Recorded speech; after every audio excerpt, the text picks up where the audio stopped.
Assalamualaikum warahmatullahi wabarakatuh. Alhamdulillahi rabbil alamin. Wassalatu wassalamu ala ashrafil anbiya'i wal mursalin nabiyyina Muhammadin wa ala alihi wa ashabihi ajma'in, amma ba'd. Khotfillah zanallahu wa iyyakum. Bertemu kembali kajian kitab Muqarrar Maddah Al-Aqidah, buku panduan berkaitan tentang ilmu akidah. Buku ini sangat bagus sekali dibaca untuk kaum muslimin. Dan buku ini ikhwanifillah wa iyyakum dikarang oleh beberapa ulama yang ahli dalam ilmu akidah, kemudian dimurajaah oleh ulama kibar, diantaranya Syekh Shalih Al-Fauzan. Nah, ikhwanifillah wa iyyakum, kita sampai di pembahasan Ruknus Tsalits, rukun iman yang ketiga, berkaitan tentang beriman kepada kitab-kitab yang Allah Subhanahu wa taala turunkan. Khotfillah zanallahu wa iyyakum. Ketika kita mengetahui bahwasannya ada keimanan terhadap kitab-kitab Allah Subhanahu wa taala, maka wajib kita mempelajari hal-hal yang berkaitan tentang kitab-kitab Allah Subhanahu wa taala, kemudian merealisasikannya dengan pengamalan. Nah, adapun apa yang dimaksud dengan kitab dan beriman kepada kitab-kitab Allah Subhanahu wa taala, maksudnya adalah seorang harus mempercayai dan meyakini dengan keyakinan yang kuat dalam hatinya bahwasannya Allah SWT memiliki kitab-kitab suci yang Allah SWT turunkan kepada para nabinya dan para rasulnya, dan meyakini juga semua kitab suci mereka semuanya adalah perkataan Allah SWT dengan sebenar-benarnya. Tidak boleh ditakwil. Tidak boleh dikatakan bahwa Al-Quran, contohnya, kalam nafs, kalam al-qaim bidzatihi. Tidak boleh. Kalamullah, Al-Quran, benar-benar perkataan Allah SWT. Suara yang dihasilkan adalah perkataan Allah. Huruf-huruf yang tersusun di lembaran itu semuanya adalah perkataan Allah Subhanahu wa taala. Dan harus meyakini bahwa kitab suci tersebut sebagai cahaya pelita dan sebagai petunjuk, hidayah taufik dan hidayah irsyad. Al-Quran dan kitab suci lainnya merupakan petunjuk, memberikan petunjuk kepada jalan yang lurus, kepada kebenaran. Dan apa yang terkandung dalam kitab suci tersebut adalah benar adanya. Semuanya penuh dengan kejujuran. Tidak ada kedustaan karena perkataan Allah SWT. Dan kewajiban setiap umat yang diturunkan kitab suci kepada mereka adalah mengamalkannya. Mengamalkan isi kandungan kitab suci tersebut dan berhukum dengannya. Dan tidak ada setiap kitab suci kecuali menjelaskan akan datang Nabi terakhir, yaitu Nabi Muhammad SAW. Dan kewajiban mengikuti Nabi Muhammad SAW, mengikuti dan menolong Rasulullah SAW. Dan itu tertera di dalam kitab Taurat sebelum mereka merubahnya, dan tertera dalam kitab Injil sebelum orang-orang merubah kitab Injil. Nah, wa dalilul imani bil kutub, dalil keimanan di dalam kitab-kitab suci, beriman kepada kitab-kitab suci Allah Subhanahu wa taala, dalilnya adalah wa qul amantu bima anzalallahu min kitab. Katakanlah, aku beriman terhadap apa yang telah Allah SWT turunkan dari kitab-kitab Allah. Allah memerintahkan kita untuk mengatakan, aku beriman terhadap apa yang telah Allah turunkan berupa kitab suci. Dan dalam ayat yang lainnya Allah SWT berfirman, qulu amanna billah. Katakanlah, kami beriman kepada Allah SWT. mengakui tauhid Allah, mengakui semua yang berkaitan dengan Allah Subhanahu wa taala. Yang Allah perintahkan kepada kita untuk mengimaninya. Wa ma unzila ilaina, dan katakanlah kami beriman terhadap apa yang telah Allah turunkan pada kami berupa Al-Qur'an. Wa ma unzila ila Ibrahim, dan apa yang Allah turunkan kepada Nabi Ibrahim, wahyu kitab suci, wa Ismail, dan Ismail, Nabi Ismail, wa Ishaq, dan Nabi Ishaq, wa Ya'qub, dan Nabi Ya'qub, wal asbat, dan anak cucunya. Wa ma utiya Musa wa Isa, dan apa yang telah Allah turunkan kepada Nabi Musa dan Isa. Wa ma utiya nabiyyuna min rabbihim, dan katakanlah aku beriman terhadap apa yang Allah turunkan kepada nabi-nabi Allah SWT. Dan katakan juga la nufarriqu baina ahadin minhum, kami tidak melebihkan satu nabi dengan nabi yang lainnya, melebihkan satu kitab suci dengan yang lainnya. Wa nahnu lahu muslimun, dan hanya kepada Allah Subhanahu wa taala kami berserah diri. Pengunggulan kitab suci satu dengan kitab suci yang lainnya, jika memang bertujuan untuk menghinakan satu kitab suci yang lainnya, maka jelas ini tidak boleh, dilarang, bahkan haram. Sebagaimana ketika kita mengunggulkan satu nabi dengan nabi yang lainnya, dengan adanya tanakus, mengurangi kedudukan nabi yang lainnya, mencela nabi yang lainnya, maka itu tidak dibenarkan dalam syariat Islam. Kita mengunggulkan Nabi Muhammad SAW, tapi di sisi lain kita mencela Nabi Isa, di sisi lain kita mencela Nabi Musa, maka itu tidak dibenarkan. Mengunggulkan apa yang Allah unggulkan boleh, bahkan dianjurkan. Seperti Allah mengunggulkan Al-Quran, dan Allah SWT mengunggulkan Nabi Muhammad SAW. Tapi kita tidak boleh dalam mengunggulkan keduanya kita merendahkan derajat nabi-nabi yang lain, rasul yang lainnya, atau kitab suci yang lain selain Al-Quran. Adapun jumlah kitab suci, ikhwati fillah azanallahu wa iyyakum, kita tidak mengetahui. Ya, kita tidak mengetahui berapa jumlah kitab suci yang telah Allah SWT turunkan. Adapun kitab suci yang telah Allah SWT sebutkan, maka kita wajib mengimaninya. Tidak ada yang mengetahui jumlah kitab suci yang Allah turunkan kecuali Allah SWT lah. Dan ada beberapa nama kitab suci Allah SWT, kitab-kitab yang Allah turunkan pada para nabi yang disebutkan dalam Al-Quran, yang hanya disebutkan dalam Al-Quran. Yang hanya disebutkan dalam Al-Quran ada 5 saja. Pertama adalah kitab Taurat. Kitab Taurat diturunkan kepada Nabi Musa, Dan Allah mengatakan dalam ayatnya, nabi-nabi yang datang setelah Nabi Musa, mereka semuanya berhukum pada kitab Taurat. Tapi ada juga mereka diberikan kitab selain Taurat. Yang kedua yang disebutkan dalam Al-Quran adalah kitab Injil,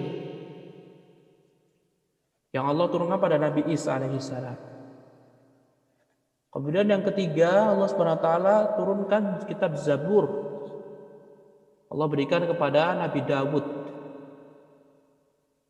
Yang keempat, lembaran Nabi Ibrahim dan lembaran Nabi Musa. Allah SWT turunkan kepada mereka berdua. Dan yang terakhir di Al-Quran disebutkan adalah Al-Quran, kitab suci yang membenarkan semua kitab suci yang masa lalu, atau membenarkan sebuah kitab suci yang telah diturunkan pada nabi-nabi sebelumnya. Pembenaran Al-Quranul Karim ada 2 hal. Pembenaran Al-Quran terhadap kitab-kitab suci sebelumnya ada 2 hal.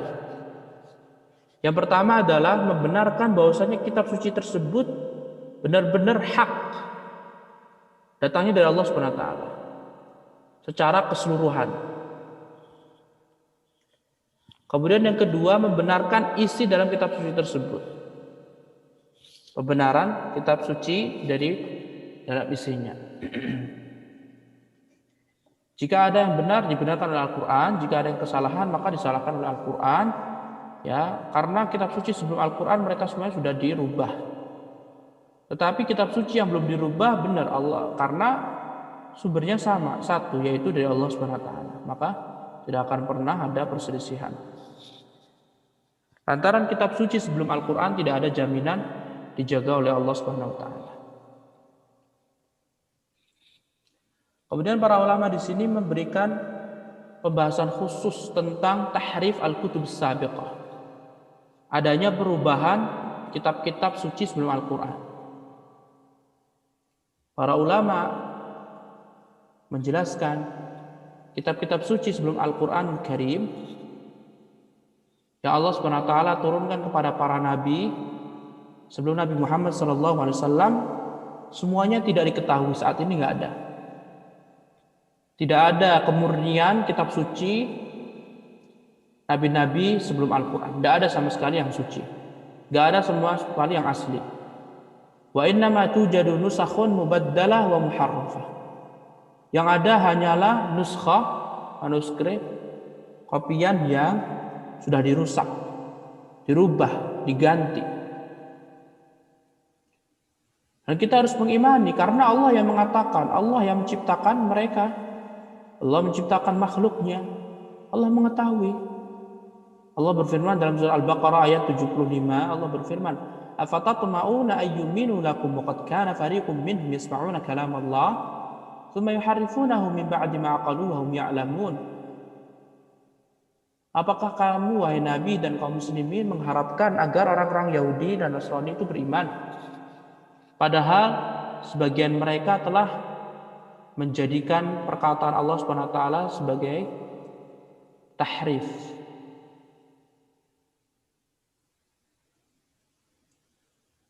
Min ba'di ma aqaluhu wa hum ya'lamun. Mereka merubah kitab suci Allah Subhanahu wa taala setelah mereka memahaminya padahal mereka mengetahui. Mereka tahu bahwasanya hukumnya haram merubah kitab suci, tapi mereka pun memahami langsung mengamalkannya. La haula wala quwwata illa billah. Sehingga dosa mereka lebih besar. Karena ada unsur kesengajaan. Dan juga Allah Subhanahu wa taala berfirman, "Minal ladzina hadu yuharrifunal kalima 'an mawadhi'ih." Di antara orang Yahudi ada mereka yang merubah perkataan Allah Subhanahu wa taala dari tempatnya.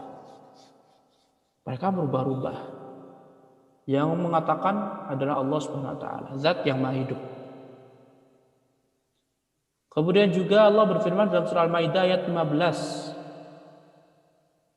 yang menunjukkan bahwasannya orang Yahudi dan Nasrani mereka merubah kitab-kitab Allah, mereka merubah Injil, merubah Taurat, dan mereka menyembunyikan sebagiannya. Sebagaimana firman Allah Subhanahu wa taala, "Ya ahlal kitab, wahai ahlul kitab, Yahudi dan Nasrani, qad ja'akum rasuluna yubayyin lakum katsiran mimma kuntum tukhfuna minal kitab." Telah datang kepada kalian rasul kami, yaitu Nabi Muhammad SAW, yang menjelaskan kepada kalian banyak sesuatu yang telah kalian sembunyikan. Karena memang Nabi Muhammad SAW membongkar kedok mereka. Di antara sesuatu yang dibongkar oleh Nabi SAW adalah mereka menyembunyikan bahwasanya Al-Quran, Taurat dan Injil akan datangnya Nabi Muhammad SAW. Mereka mengatakan tidak ada datangnya Nabi Muhammad, tidak ada. Tapi dibongkar sama Nabi Muhammad SAW. Lihat. Wa ya'fu an katsir. Dan Rasul kami memaafkan sebagian yang banyak. Jadi tidak menghukum. Qad ja'akum minallahi nur wa kitabun mubin. Sungguh telah datang kepada kalian cahaya dan kitab Allah yang menjelaskan. Nah,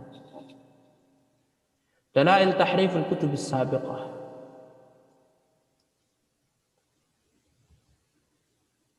Ya, sebutkan di sini dalil-dalil atau hal-hal yang menunjukkan bahwa kitab-kitab suci sebelum Al-Quran sudah dirubah sehingga tidak layak dinisbatkannya kepada Allah Subhanahu wa taala.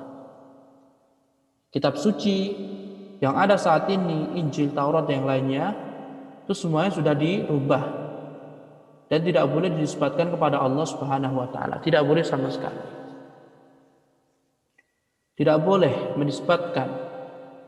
Misalkan orang mengatakan, saya beriman bahwasanya kitab suci Taurat dan Injil saat ini yang dipegang Yahudi dan Nasrani itu adalah dari Allah Subhanahu wa taala. Kadzib, mendusta. Tidak boleh dikatakan seperti ini. Bahkan harus diyakini, saya beriman bahwasannya kitab suci yang ada di Yahudi dan Nasrani adalah kitab suci yang sudah dirubah oleh tangan-tangan manusia. Dan datang Al-Quran menjelaskan, membongkar kedok dalam keduanya. Nah, ada beberapa hal yang disebutkan para mu'alif di sini. Ya, kenapa kok bisa sampai kitab suci mereka sudah tidak asli lagi? Anna kullal kutub allati nazalat qabla al-Qur'an qad da'at nusakhuha al-asliyah. Walam yabqa fi aidin nasi illa tarajumha al-muharrafah. Dalil pertama, kitab suci sebelum Al-Quran semuanya hilang. Nuskhah aslinya hilang. Jadi buku atau tulisan pertama kali hilang. Yang tersisa hanyalah kopian-kopian belaka. Itu pun kopi yang sudah dirubah sama tangan-tangan manusia. Berbeda dengan Al-Quran. Kitab suci Al-Quran masih ada nuskhah yang ditulis zaman dahulu kala.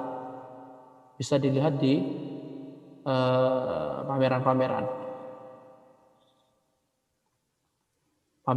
Al-Quran tentunya ya. Nah, kemudian yang kedua,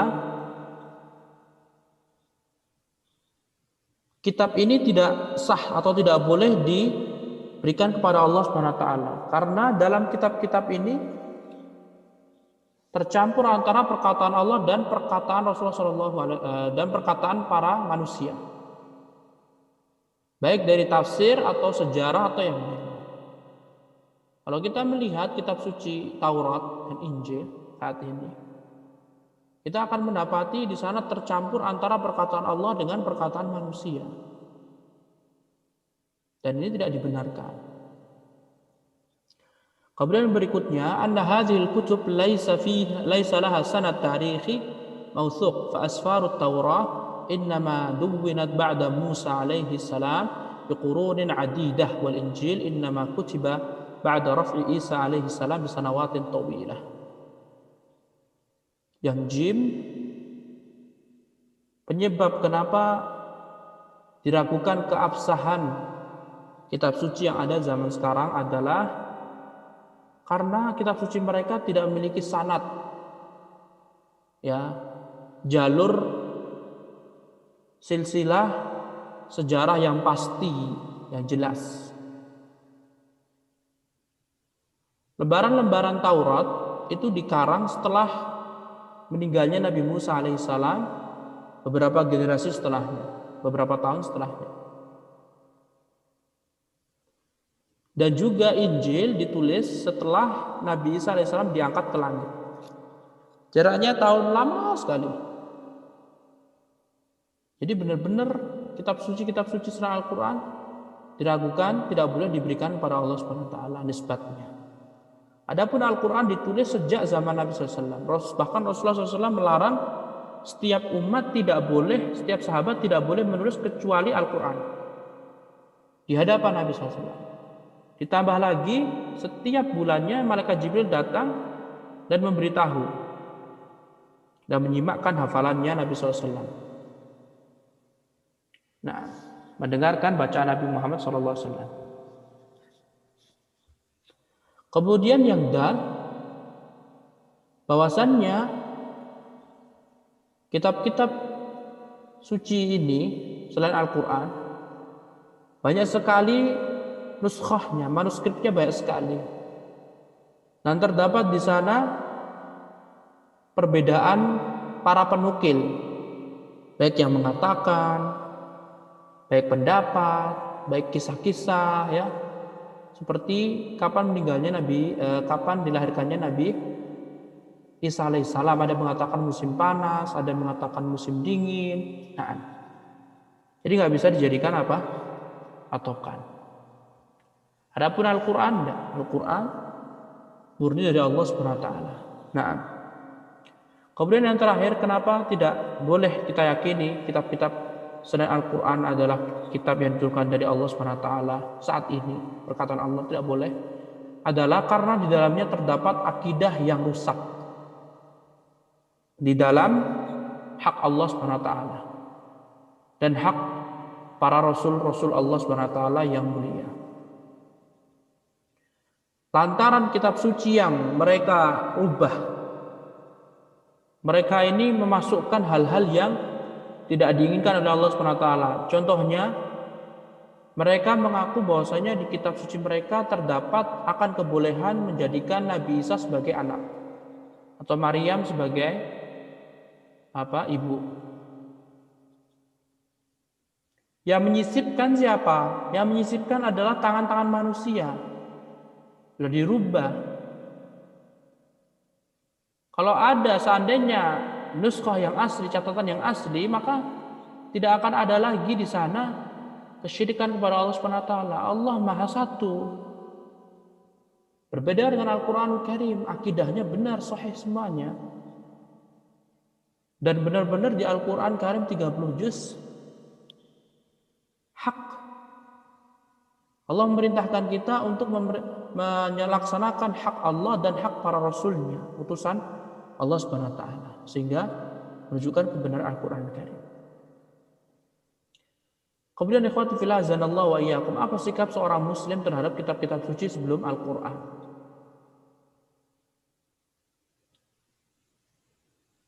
Seorang muslim wajib meyakini bahwasanya kitab-kitab sebelum Al-Qur'an adalah kitab suci yang dirubah.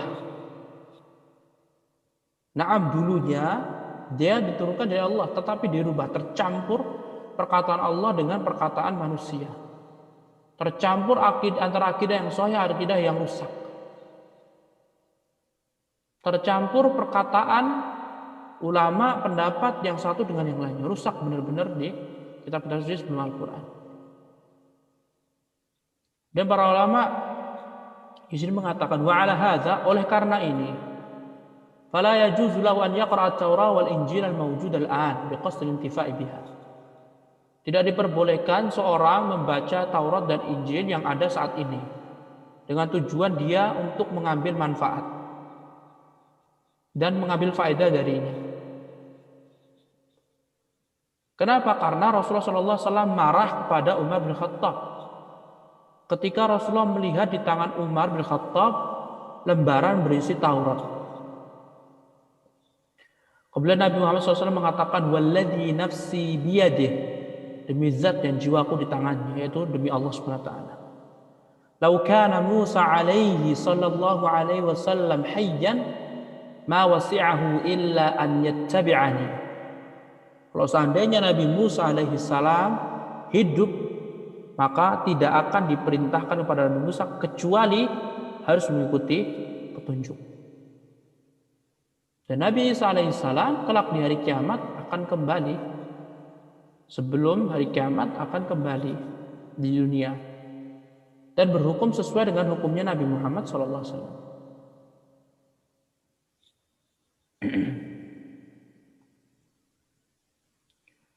Kemudian para ulama di sini menyebutkan, adapun berita-berita tentang Bani Israel, baik Yahudi dan Nasrani, maka ada 3 macam. Ma'alimna sidqahu fayusaddaq. Yang kaum muslimin mengetahui kebenarannya, maka jelas dibenarkan. Kalau seandainya di kitab-kitab suci selain Al-Quran tunjukkan bahwasanya Allah Subhanahu wa taala lah yang menciptakan, yang memberikan rezeki, dan di Al-Quran juga sama, maka kita benarkan. Ya, benar. Ma'alimna kadzibahu fayukazzab. Yang kedua, yang kita mengetahui kedustaannya, maka harus kita dustakan. Seperti di Al-Quran, jelas-jelas kita mengetahui Allah mengharamkan menyekutukan. Gak boleh menjadikan Uzair anak Allah, kemudian Isa anak Allah. Al-Quran sudah berbicara seperti itu. Maka sikap kita adalah fayukazzab, maka kita harus mendustakan. Karena Allah mengatakan seperti itu, maka kita harus seperti itu. Yang jim malam ya'ti syara' bitasdiqihi wala bitakdzibihi fala yusaddaqu wala yukazzabuh. Yang Al-Quran, Sunnah tidak mengetahuinya, tidak datang menjelaskannya, tidak datang membenarkan, dan tidak juga mendustakan. Maka sikap kita adalah tidak benarkan dan tidak pula mendustakan. Nah, sehingga lebih baik meninggalkan mereka. Nah, pembahasan yang terakhir, yang keempat, ikhwati fillah azanillahu wa iyyakum, berkaitan tentang beriman kepada Al-Quran.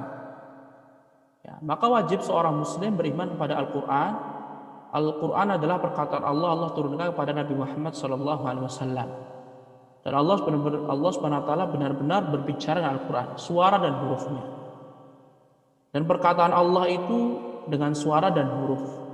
Dan banyak sekali dalil-dalil yang menunjukkan atas hal tersebut. Dan Al-Quran, ikhwati fillah azanallahu wa iyyakum, memiliki beberapa keistimewaan. Keistimewaan pertama adalah Allah menjaga Al-Quran dari penyimpangan, baik lafaz maupun kandungan maknanya. Adapun Al-Quran terjauh dari lafaz jelas, karena susunannya dari dahulu sampai sekarang terjaga, karena Allah membangkitkan penghafal Al-Quran banyak sekali. Dan tidak ada kesalahan. Adapun perubahan dari sifat dari kandungan makna Al-Quran, maka ini waqi', dan ini benar-benar nyata, sebagaimana kata Syekh Utsaimin rahimahullah. Jadi perubahan secara tulisan, maka Al-Quran enggak terjadi. Tapi perubahan secara kandungan, maka adanya penyimpangan dalam Al-Quran. Tetapi alhamdulillah Allah SWT mengutus atau membangkitkan para ulama-ulama besar. Nah, Allah SWT berfirman, Inna nahnu nazzalna dzikra wa inna lahu lahafizun. Sesungguhnya kami Allah lah yang menurunkan Al-Quran, dan Allah lah yang akan menjaga Al-Quran.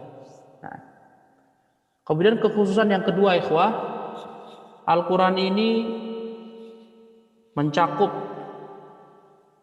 atau mengumpulkan atau mengandung hukum-hukum Allah Subhanahu wa taala dalam kitab-kitab sebelumnya. Bahkan Al-Quran menguatkan.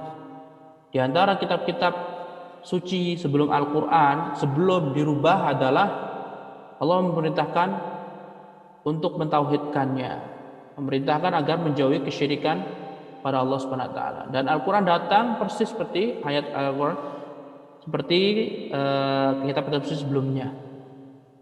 Bahkan Al-Quran lebih menekankan lagi, karena Al-Quran bersifat umum untuk seluruh manusia, jin dan manusia. Nah,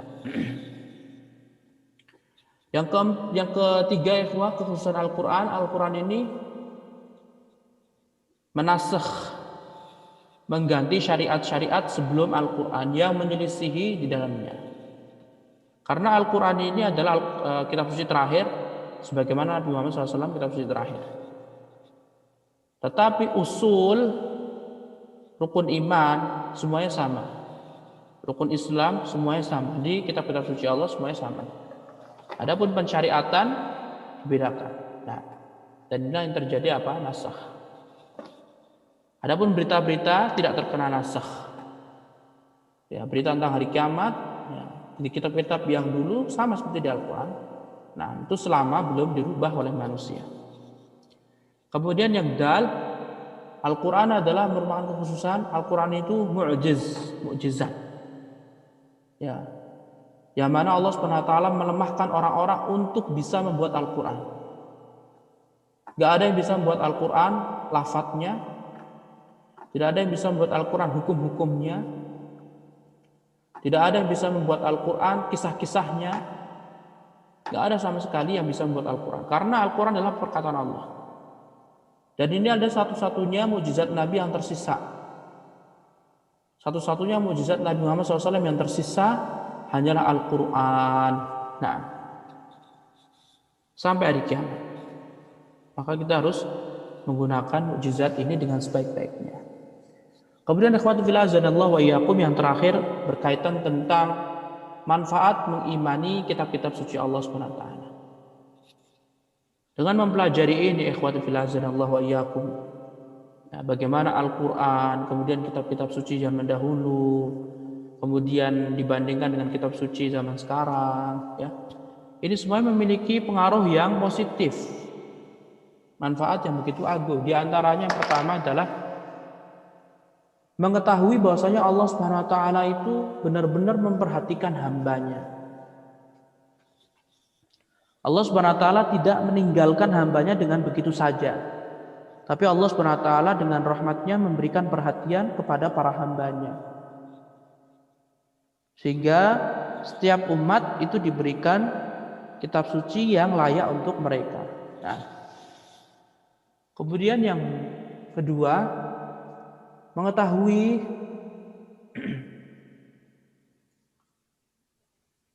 bahwasannya Allah Subhanahu wa taala itu maha bijaksana.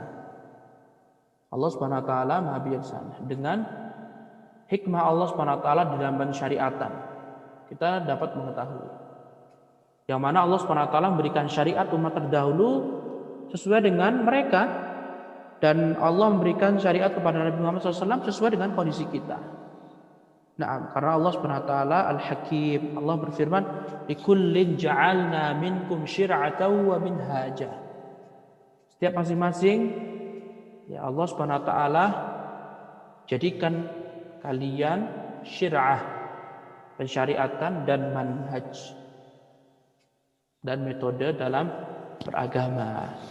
Sehingga tata cara para rasul itu berbeda rasul satu dengan rasul yang lainnya. Nah, wallahu a'lam. Semoga Allah Subhanahu wa taala memudahkan kita untuk mengamalkan Al-Qur'an. Semoga Allah Subhanahu wa taala menjadikan Al-Qur'an sebagai penyejuk hati kita, dan semoga Allah Subhanahu wa taala menjadikan kita orang yang tidak menghajar Al-Qur'an. Wallahu taala a'lam, billahi taufiq. Wassallallahu ala nabiyyina Muhammad wa ala alihi wa sahbihi wa sallama tasliman katsira.